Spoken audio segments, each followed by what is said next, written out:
Hello, everyone. It is Mo from Mo in the Deep End and Fry from Napland. And we are here on Monday, the 12th, to give you guys the newsy news. I guess there was some sort of sports ball game last night. I don't know. I was safely watching not that in my bed. So, good morning, everyone. Good morning, Eris. Thank you for being you and doing all the wonderful mod stuff. Good morning, Christine and Reindeer and Jason J. So we have all of the crazy news because, of course, 2024 has decided to just carbo load all the crazy in these first couple months. I have no idea what July or June is going to bring. Uh, Billy Marie, good morning. And Jason J, I approve of your Bluey marathon. Mr. Mo and I decided to watch a movie he got to pick, and it was Aquaman 2. And Amber Turd does not die in it. So, terrible movie. I was against it, but he's been doing good husbandly things, and I thought, okay, we'll watch a movie. It's got the blonde guy, Jason Williams or whatever his name is. I don't particularly like the Jason Momoa guy, so I can deal with a blonde guy, but it was terror bad, in my opinion, but I wasn't too excited to watch it to begin with. And no, Amber Heard does not die in it. So if you're waiting to figure out if that was going to happen, it did not happen.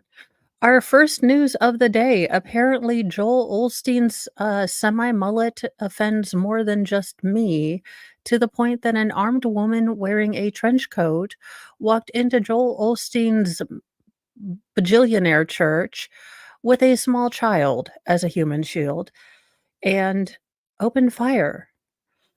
Texas authorities say a woman opened fire at Lakewood Church, the pastor of whom is Joel Osteen. Good morning, Mustang McCracken. Yeah, it was must-miss television. Good morning, Hey Joe and JKD Buck. Now, for whatever reason, this woman decided to come in wearing a trench coat in the middle of Texas with a long force multiplier accompanied by a child of 4 or 5. I did read through this article to see if anyone knows if the child was her, but thus far they have not released any information.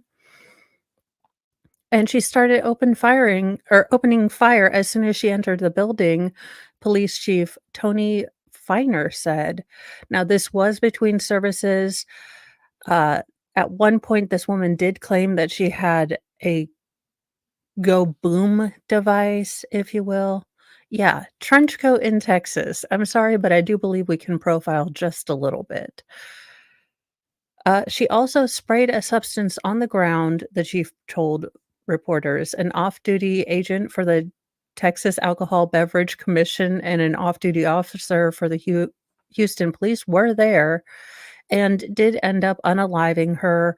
Unfortunately, the 5 or 4-year-old child was hit and is in critical condition, and a 57-year-old who had nothing to do with the incident was also caught by a freedom seed in the leg.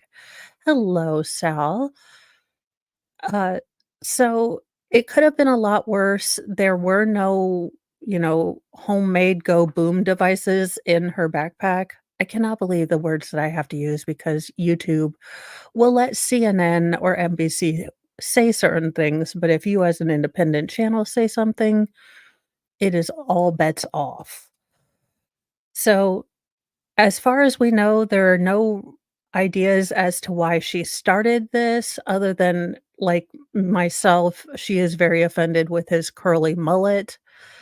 Look, I'm just saying, if God is my, personal lifeline advisor, I would just say God's probably like, "Stop with the mullet. What is wrong with you?" I'm just saying.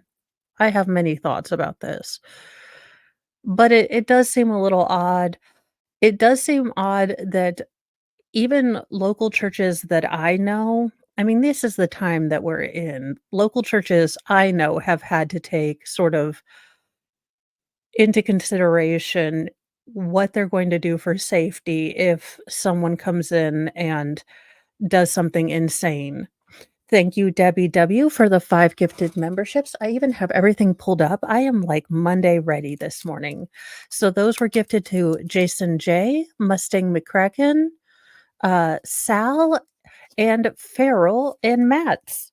So, or Mass, depending on, how I say your name and with what accent I say it, correctly, incorrectly, or otherwise.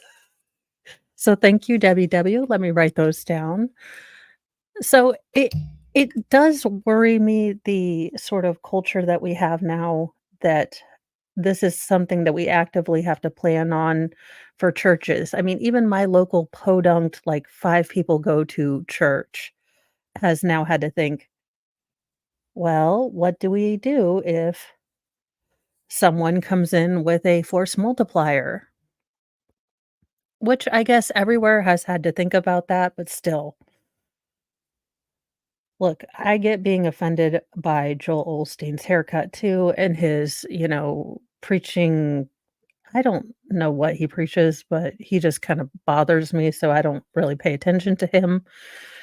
Haircut aside, he's a dingus. He looks like a doofus. I just personally don't care for him.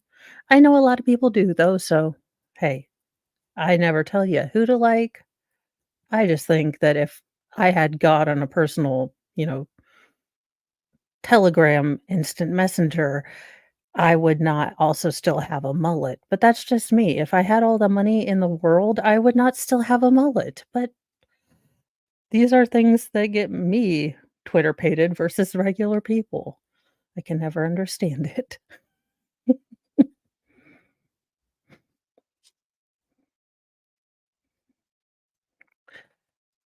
I, of course, am not the only one who.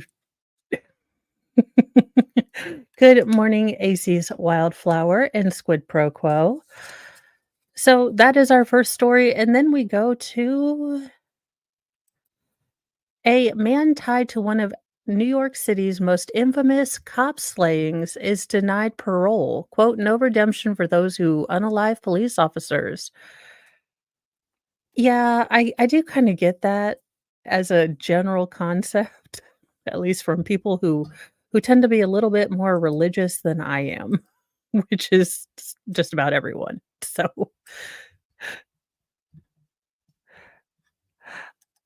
well, I think he so from what I've gathered from his books is if you believe in Jesus, you will become much more prosperous and blessed.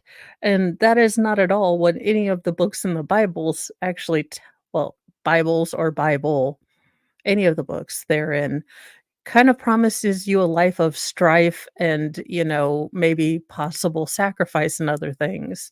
Not so much like believe in Jesus, get ATM card with a bajillion dollars in, you know, in there, but hey, I didn't make a bunch of money and don't have a private jet, so don't talk to me about it. Pretty much. A man convicted in one of the most notorious cop killings in New York history has just been denied parole, a move hailed by tragic finest family. Uh, Todd Scott, who is serving 25 years behind bars for his role in the 1988 assassination of 22-year-old rookie Edward Brine, will remain incarcerated at Shawangunk Correctional Facility in Ulster County, according to union officials and state records. Scott admitted he was hired to distract Brine while the cop, who had been on the force just a month, was guarding a Queens home of a witness planning to testify against a drug kingpin of Jamaican origin, Howard Pappy Manson. Scott and three cohorts ended up splitting $8,000 as a payment for the gangland execution, which was so brazen it shocked the country. You know, I had not even heard about this, so but then again, in 1988, I was not very old. So, quote, "My brother Eddie's whole life was ahead of him when this violent drug gang took that precious life away," sibling Kenneth Bryan said in a statement after parole hearings rulings on January 23rd to keep Scott behind bars. And I am sorry, guys, I actually do speak English. I just don't do it well. They tried to make an example of Eddie, sending a message to the street that to the police and the public they ruled the street, Kenneth said of the drug thugs behind his brother's death. It's very comforting to know that the message wasn't reinforced this time around.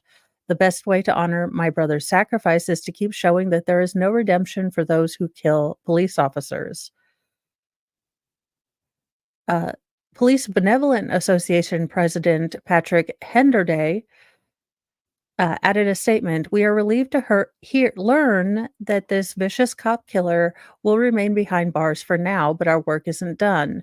Two of his murderous accomplices are up for parole next year, Hendry said, referring to David McClary and Philip Copeland.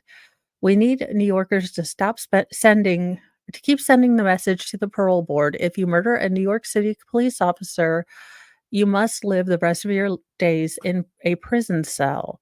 Driver Scott Cobb, the fourth man convicted in the assassination, was sprung from prison last year after spending 34 years behind bars. He is one of more than 3 dozen cop killers the board has released in since 2017. Good lord. And we wonder why people are quitting the police force. No idea. I don't know. That is Yes, he did. He was also a crazy person.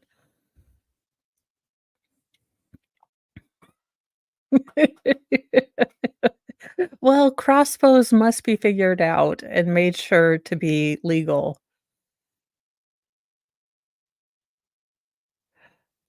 True, true. Inflation.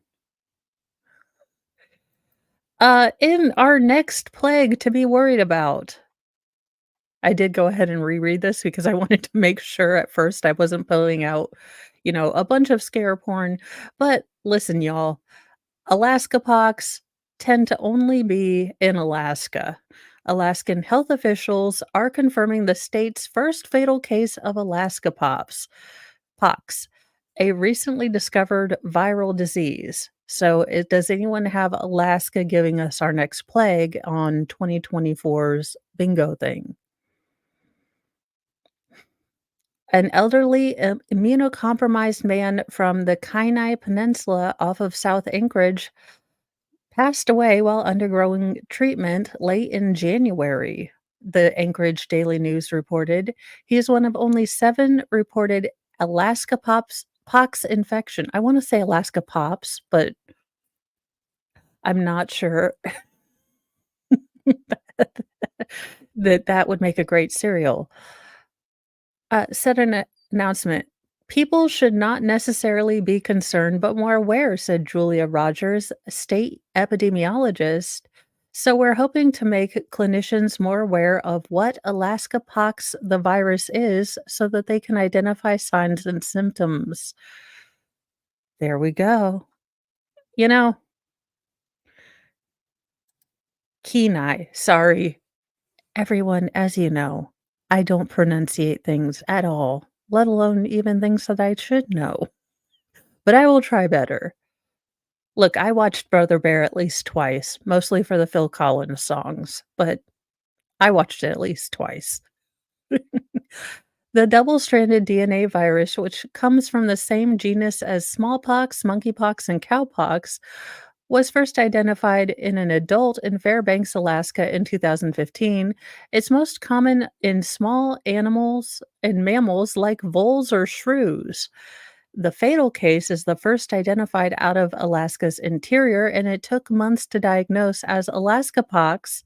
Cases had previously been shown with mild symptoms in patients, typically a localized rash and swollen lymph nodes. So there you go.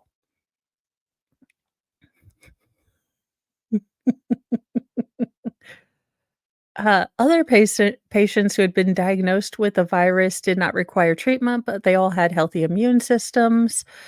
Look, if you see a small critter and you are in Alaska, don't pick it up. How about we just make that a general rule?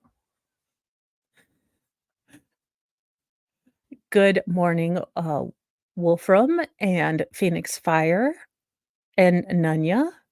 I hope you all had a wonderful time either watching sports ball or not watching sports ball.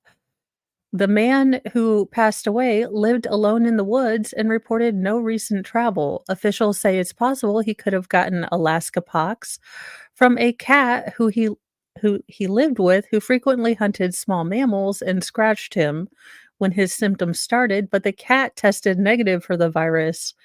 But, that's what happens when someone slips a shrew into your house. Um I have no idea, but not me because I had to watch, Aquaman 2. So, none of us. None of us won. So, anyway, be on the lookout for now Alaska Pox to possibly join the bingo card going through, and stay away from voles, shrews, especially shrews, and other people. Because, we just don't know. Shrews may come in many forms, human and mammal, small little furry mammals, so I would stay away from all of them. In odd or sad news, because no one seems to know what's going on with this little guy, but a Texas boy who is 10 ends up in New York City, ICU in a coma after a dream birthday turns tragic. A Texas family's trip to the Big Apple for their 10-year-old son's birthday turned into nightmare after their son became violently ill and was in an induced coma at a New York City intensive care unit. Riker, uh, can I say I love that name, Riker? But any hoozle. If it started with a G, maybe we'd keep it in line for, weird child number 7 who just happens to squeak through no work of my own. But they surprised him with a birthday vacation to New York City to experience a popular Broadway musical and everything, and he wanted to just get his first slice of pizza. His last name is Stipix. Bless his little heart, David Stipik, Riker's dad told Fox 7 he wanted to go to the Weehawken dueling ground where Aaron Burr and Hamilton had their duel, he said. Stipik said that on his son's 10th birthday, the last thing on his mind was that his son would become violently ill. Your kid is happy and healthy and 10. Do you kind of assume they're going to stay that way? Said the dad. On the way to the World Trade Center, Riker's health took a turn. He said he shared with his parents that he was experiencing the worst headache he'd ever had. There's a building over there that we walked through, and as soon as we started walking through the building, he said, "Oh, I have a really bad headache. This is the worst headache I've ever had," Stipik told the local outlet. Moments later, the birthday boy lost his tummy or vomited and laid down near a bench to rest. And if you know 10-year-old boys, they do not stop unless they are really, really sick. And even then, it's like, okay, but can I still go outside and play? And that's a no. It was like a shriek of pain, said Stipik. They took him to the hospital where doctors put him in a medically induced coma. It's as awful as it sounds, you know what I mean, said Stipik. New York City doctors told Riker's parents they believe he might have experienced an atrial venous malformation, which is an abnormal connection between his arteries and veins that can cause bleeding into the brain or spinal cord. A doctor said that the 10-year-old experienced an aneurysm inside his arteries and veins, leading to his excruciating pain. So they actually had to do a trepanum or drill into his skull to release some of the pressure, uh, and remove his clothing or to remove clotting and other things because you can only have so much pressure before the brain starts, getting really destroyed by being stuck in a cranium, which doesn't allow the swelling to have anywhere to go. We don't know the genuine hope of if or when he comes out of this, what kind of therapies or treatments are going to be needed down the line, says Stipik. Doctors still need to do an MRI on the boy before they can give his family an official diagnosis. They told Riker's parents that he must become stable and get off his tubes and machines before they can fully diagnose him. Now the Stipiks are praying that their son will wake up from a coma and that they will receive answers to their many questions about their son's health. We never expected our reality or this to be our reality, but it is, says Stipik. The family support system, including their church in Texas, has rallied around the family during their nightmare. Their church's lead pastor at Peace of Christ Church opened a GoFundMe account and it has reached more than $78,000 in a few days.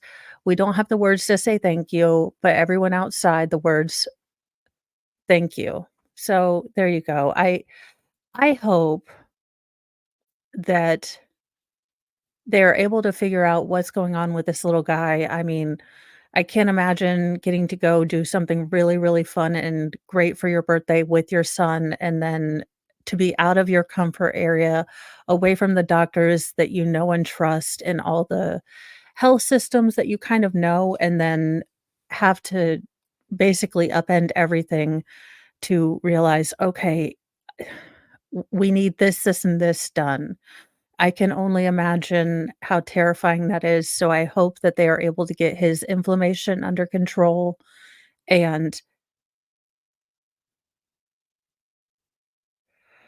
uh, sorry, Captain Have Fun, I am not, um, paying attention to the live chat. Let's try to keep it civil if possible.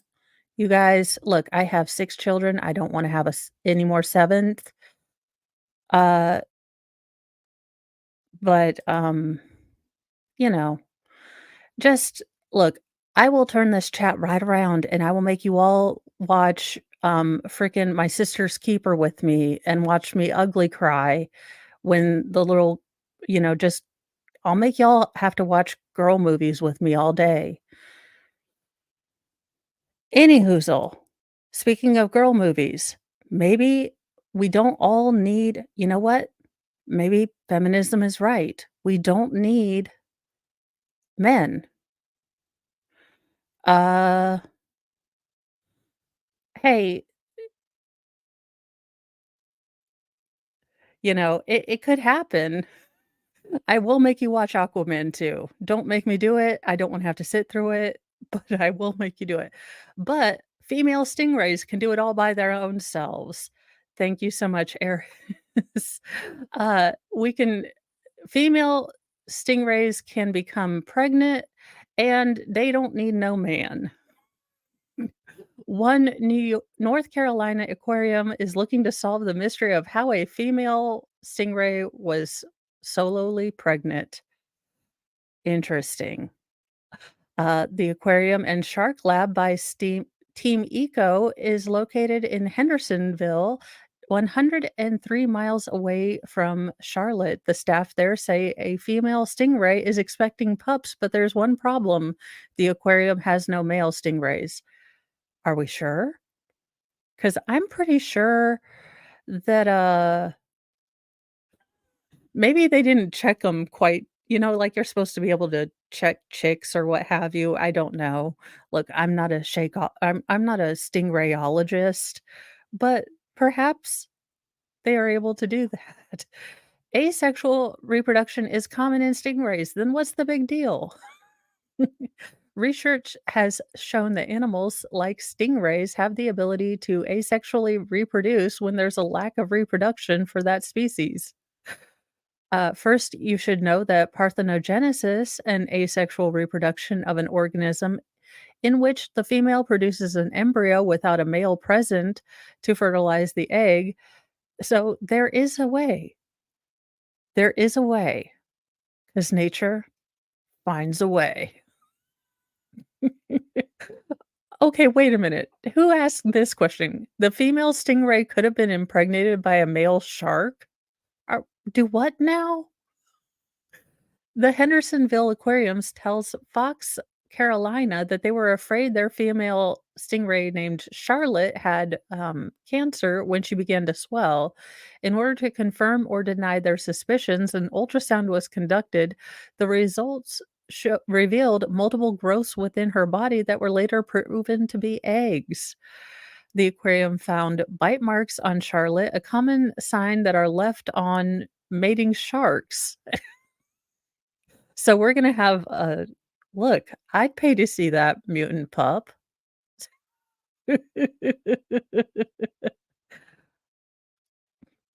I'd I'd pay to see a shark ray, damn it. DNA will need to be done after the pup's birth unless we have visual cues about a mixed breed.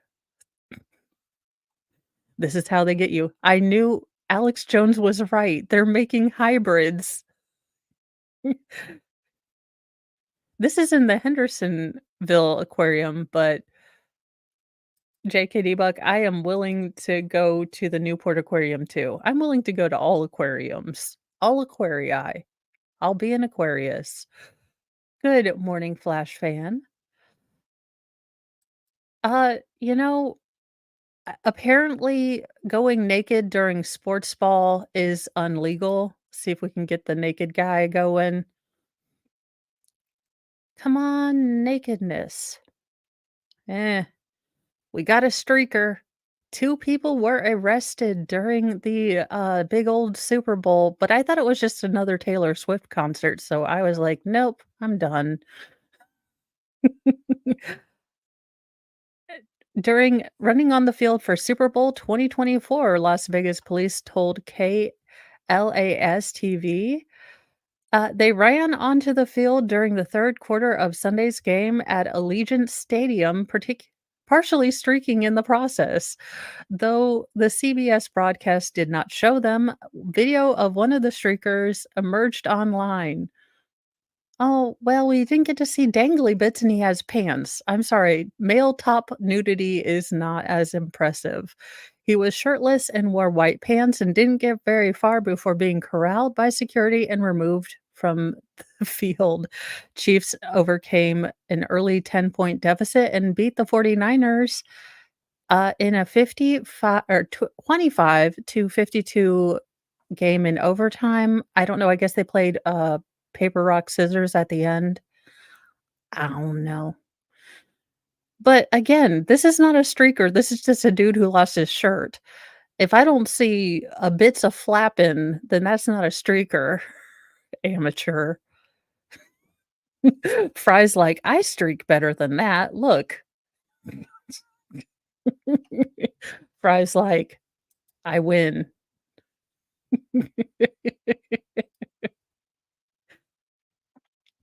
We with all the adversity we've been through this season, to come tonight, I'm proud of the guys. Manholm said, "This is awesome, legendary." Well, apparently, yeah, someone won, no idea. Hopefully Taylor Swift, gets married and has a bunch of babies. I don't know. Even the monks aren't safe in New York City.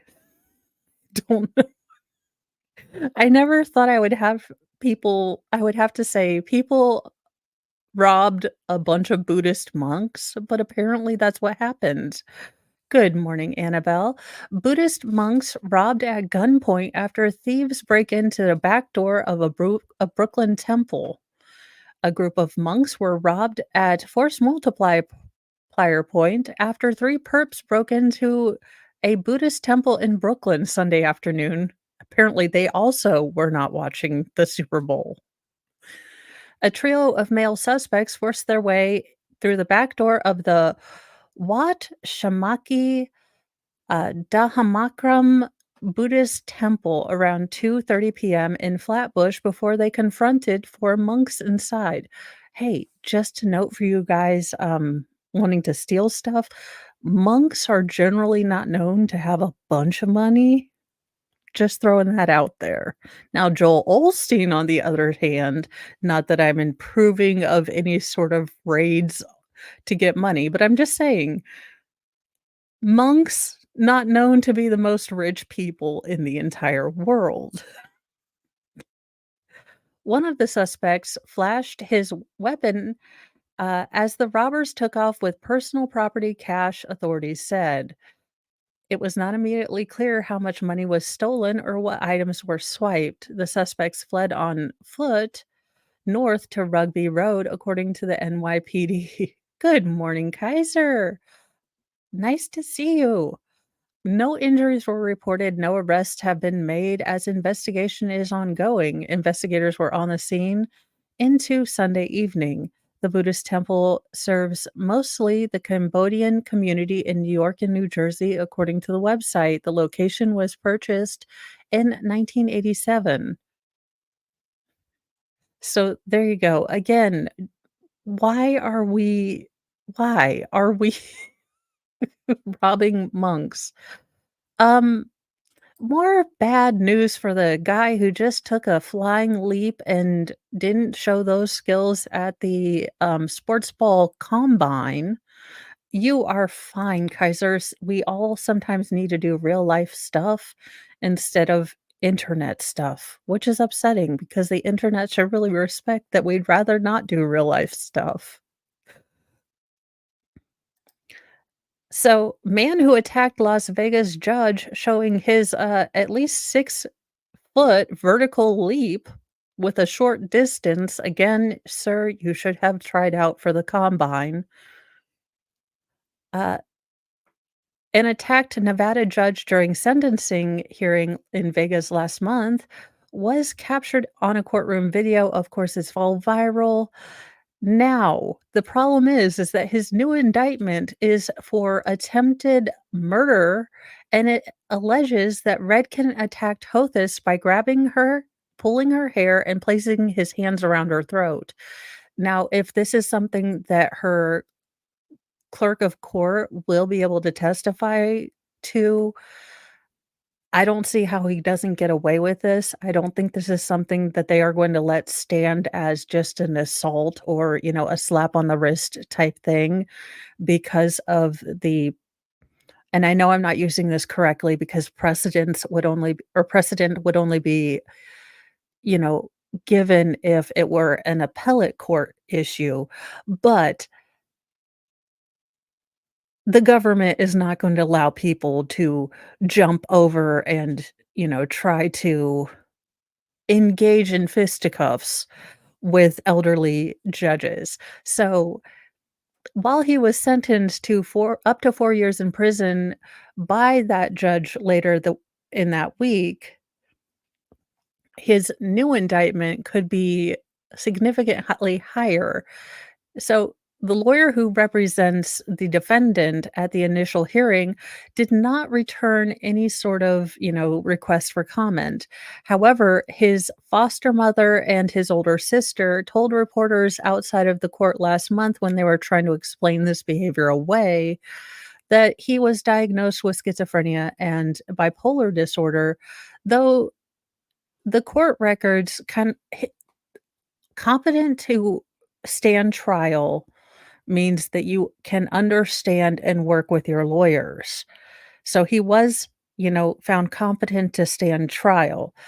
And the fact is, I'm getting really tired of people using their mental health stuff. You know, he's got a diagnosis, but it doesn't look if you kind of dig into what his family is saying, he also wasn't, good about getting his mental health maintenance appointments. You know, It's interesting how Daryl Brooks and all of these people can have all of these diagnoses, and it's incumbent upon us as a society to take care of them, not themselves to make sure that, they are taking care of their mental health as, functioning human adults.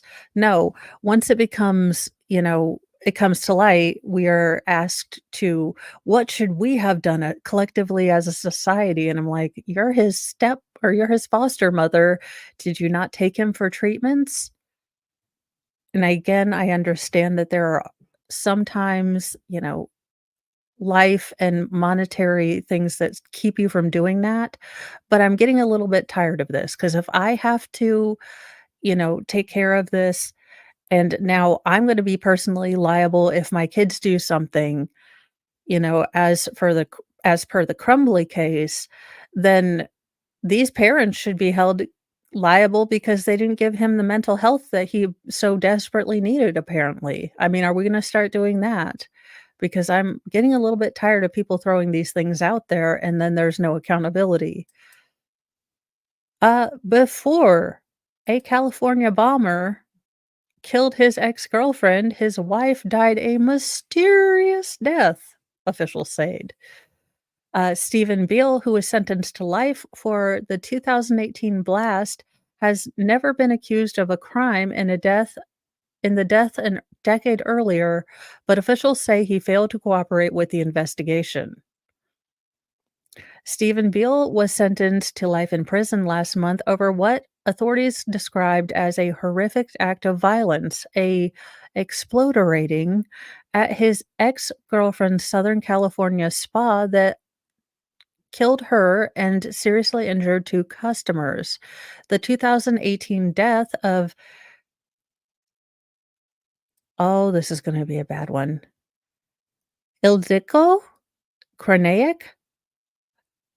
Sure. 48, with the package, um, exploderating, came roughly a decade after Beale's wife died in what officials with the Los Angeles County's medical examiner office at the time said was a mysterious case. Now, federal prosecutors have weighed in on with a finding that calls the circumstances surrounding the death highly suspicious. Beale, 64, has never been accused of a crime in Christine Beale's March 8th, 2008 death, in which medical examiner's office concluded it was probably natural. Beale won a $500,000 lawsuit against the insurance company that initially denied the accidental death claim he filed in the months after she died.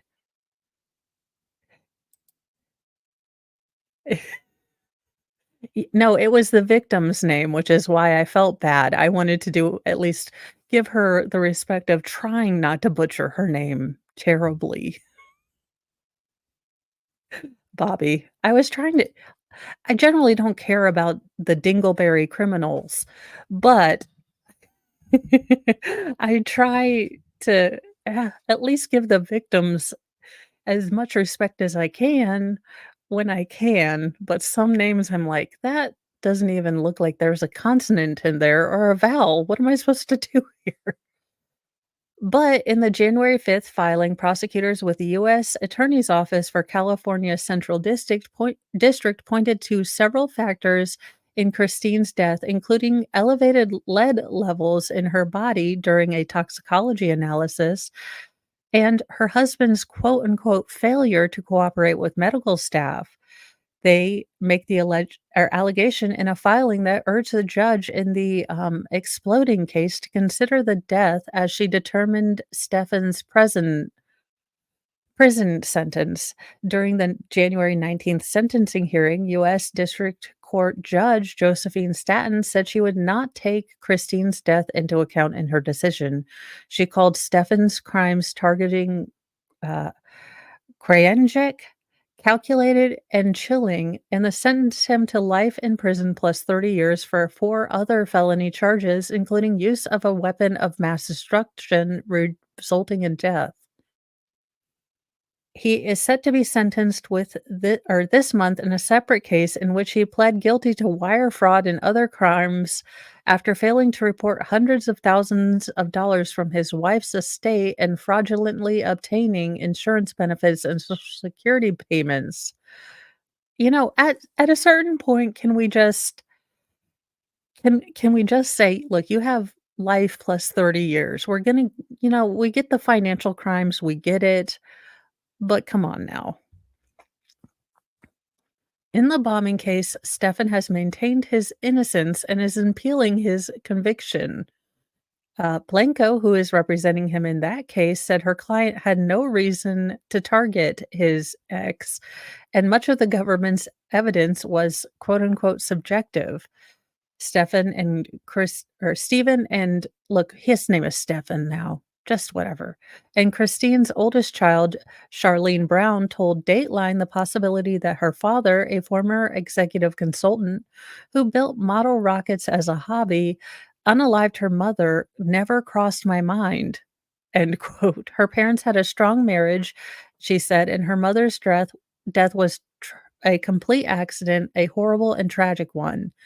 Anything else to the contrary is completely absurd, Brown said. Mark Talka, a federal prosecutor in the bombing case, agreed that Christine's death was horrible and tragic, but he said in an interview with NBC News, "We believe the death was suspicious." Talka referred to questions about whether the death was under investigation to local and federal enforcement agencies.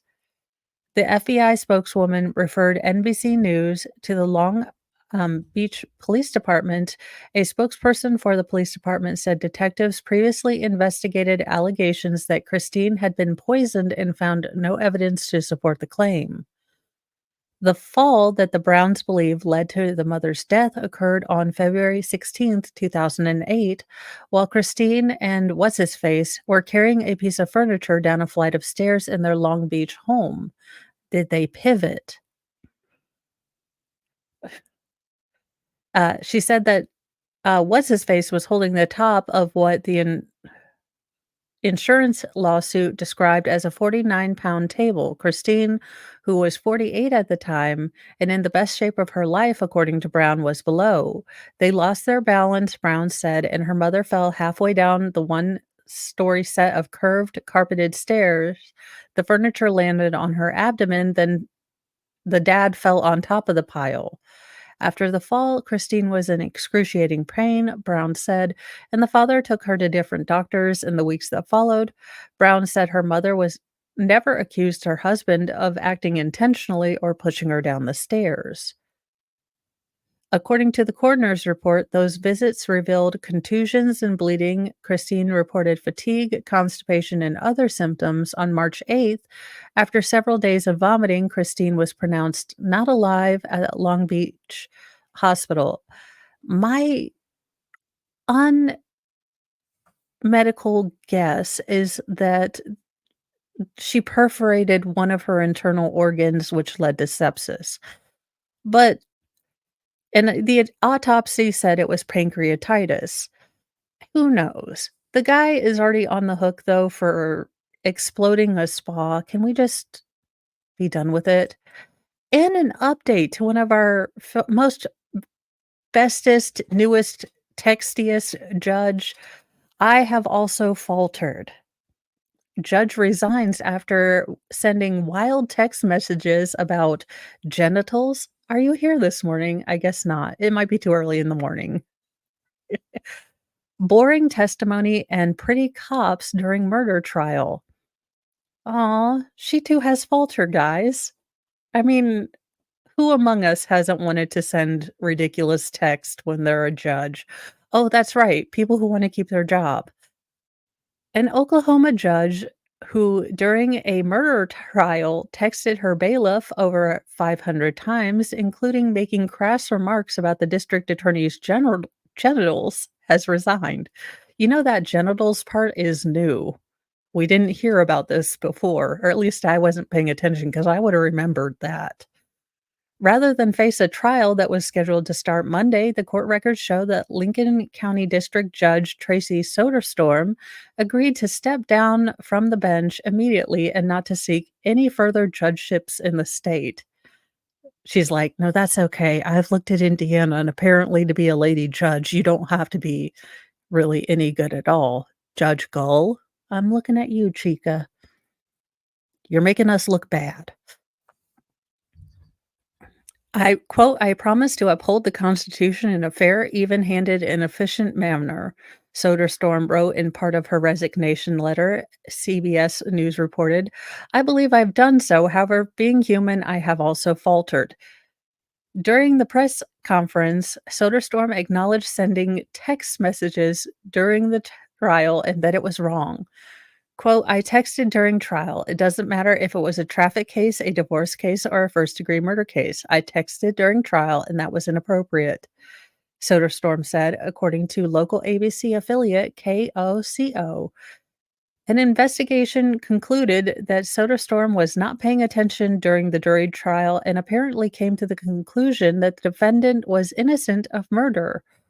She was overseeing the June 2023 murder trial of Christian Marzal, who was charged with first degree murder in the 2018 death May 2018 death of 2-year-old Braxton Danker. The child's mother, Judith Danker, pled guilty to enabling child abuse in 2019, receiving a 25-year prison sentence. She was the key to the state's trial, so she was the key witness, and that was what was going on.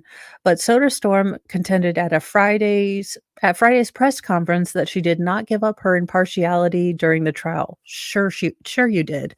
You made fun of the mom while she was on the stand, reliving that her son was bludgeoned by this, you know, alleged perpetrator. But sure, you made no choices, I'm sure. Quote, I didn't make up my mind. Even if I had, it wouldn't have mattered because I was not the fact finder. The jury is the fact finder, Soderstrom said. The content and insinuation and volume of and length of those things I'm not agreeing to because it doesn't matter. Soderstrom gave a cryptic remark when asked why she decided to resign rather than go to trial. Quote, I would still be under the veil of silence. This information can't be brought forward or won't be brought forward unless someone is willing to stand up and bring it forward. Ma'am, you are not Sojourner Truth. Sit the hell down. This is not, absolutely not where you get to stand up and say you are standing up for the truth. Sit the hell down. As Long Crime previously reported, there are 12 text exchanges between Soderstrom and her bailiff, Angela Miller, laid out in the judicial complaint. 1. Soderstrom says District Attorney Adam Painter was, quote, sweating through his quote, which Miller responded to, yes, it's gross. He's a gross and a horrible speaker. 2, regarding Assistant District Attorney Ryan Stevenson, Soderstrom wrote that the jury is, quote, going to hate him. Miller responded, absolutely. He's an arrogant a-hay. Oh, does she mean absolutely awesome guy? The bailiff also made a crass remark about the prosecutor's genitals, which the judge replied to with a laughing emoji. 3. Soderstrom also expressed admiration for the defense attorney. Can I clap for her? She texted at one point. 4. The judge said prosecutors weren't used to, quote, going up against competent attorneys. I mean, again, these are all things that LobTube can make up and say, but you're kind of the judge? I'll have to read on. I don't know if the bailiff is going to keep her job. 5, again ripping the DA during witness testimony, Miller wrote, "He's horrible," to which Soderstrom agreed. Miller replied, "Sucks." 6, when a video was played to a witness who was testifying, the judge texted, "This shit is boring." Well, I mean, a lot of us feel like that during the procedural part of the trials, but you're a judge. You're supposed to, I don't know, pretend that this is not. 8 or 7, the judge later texted, "This is dumb," during the state's direct examination of a witness, and the bailiff responded, "I just don't hope the jury doesn't buy this shit." Number Number 8, when Daniker was testifying, Soderstrom spent the majority of the testimony texting things such as, "Can I please scream liar, liar?" Number 9, Soderstrom, who is apparently attracted to the police officer who testified. He's pretty. I could look at him all day. Judge, don't worry. You can always become a LawTuber because you can make these sort of comments anytime on LawTube, just not with a fun, court thing and whatever. Uh, 10, she also opined on whether a juror was wearing a wig. That would be me, and yes, I am all the time. It's a wig, look at the hairline. 11, the judge also expressed her opinion that the state couldn't obtain its desired verdict. DNA excluded Marzal on the bed, no way they get guilty on murder. 12, Miller had gone on vacation by the time the jury instructions rolled around, so Soderstorm had no problem keeping her up on the latest developments. We're giving an alternate instructive of second degree manslaughter, Soderstorm wrote.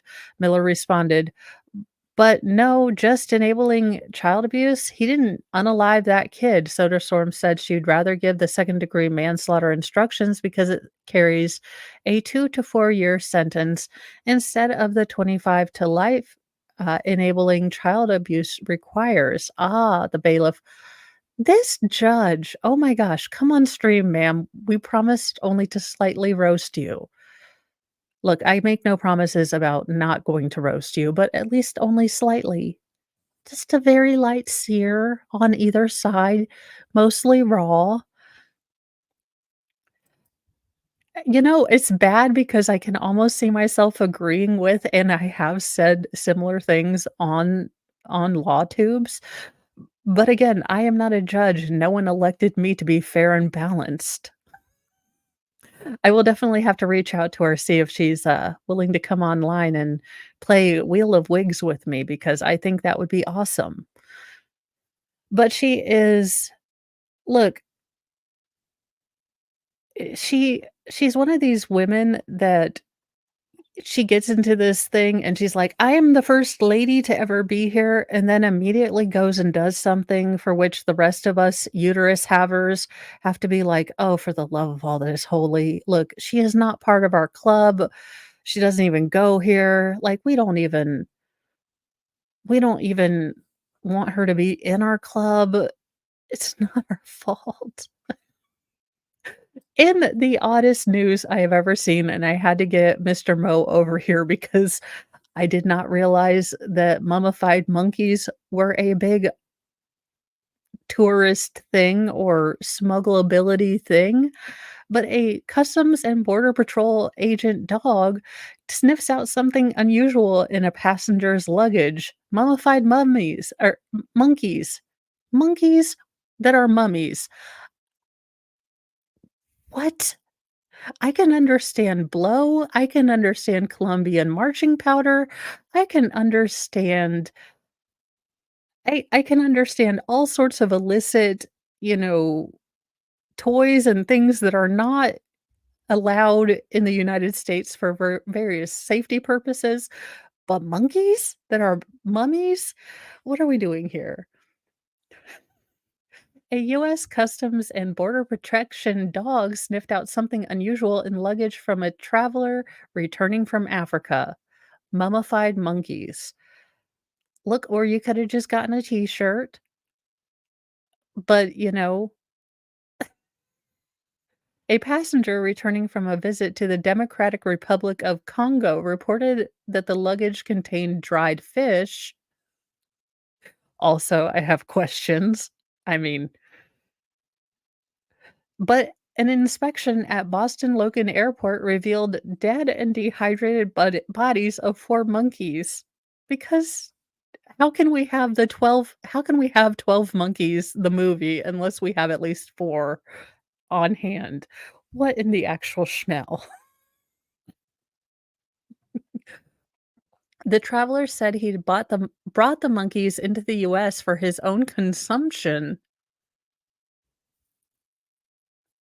What? Wait, we're making monkey jerky now? I give up. I can no longer.